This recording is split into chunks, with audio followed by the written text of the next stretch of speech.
nën pushtetin e shiut. Partizani ka ndalur në barazimi me një vllaznin kryesuese të dielën në arenën e Demave, një takim që të kujt mund ta kishin fituar në pjesën e dytë, kur krijuan disa raste të mira.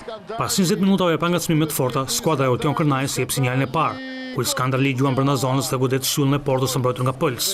Episodi mbeti i vetëm deri në minutën 45, kur të kujt kaluan avantazh me golin e shkruar nga Toma, që shpëtoi bukur kurthi të pozicionit të jashtë loje, po bukur kontrolloi topin dhe mposhti portierin gjerman të vllaznisë. Kryesuesit të drejtuar në stol nga Ergi Borshi për shkak të pezullimit të trajnerit Edi Martini, përgjigjen me aksion të bukur në minutën 59, që mbyllet me gjuetën e malës me të majtën drejtën trekëndshit nga Djatha e Qirkos. Vllaznia merr zemër për rastin për golin e dytë ka Partizani në minutën 66 kur Ismaili gjuan me kokë dhe grushton Pël.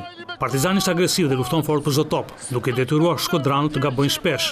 Në minutën 68 Mehmeti deli vetëm para Pëls dhe përsëri gjermani shpëton Portën nga goli i sigurt. Me vazhdimin e aksionit, Iskandar ligjuan dobët, në vend që të lindte Dumbia, i cili kishte vrull dhe hapësirë para Portës. Edhe njëri Iskandar ka mundësi të rrezikojë me kundërsulm në minutën 78, kur lëshon topin shumë përpara dhe nuk arrin të gjuajë. Vllaznia duke kënaqur me pikën, por zgjohet në fund. Megjithatë rrezikon vetëm një herë në minutën 92 kur Bajrami gjuan jashtë. Në barazim 1-1 Me të njëjtat shifra është mbyllur edhe ndeshja e Vlorës midis Flamurtarit dhe Tiranës, një barazim që nuk i vlen asnjërs për skuadrave. Lonjatët e nisin rrezikshëm me Veiga, që nuk arritën poshtë tafës në minutën e 6, për dhe blut përgjigjen me Junior në minutën e 13, por Alexkovski është i vëmendshëm. Goli i Vandasve vjen në minutën e 37, pasi aksioni solo të Maksudit nga Djaka, që hyn në zonë dhe poshtë tafës me diagonale. Maksuti bën gjithçka vet, Maksuti!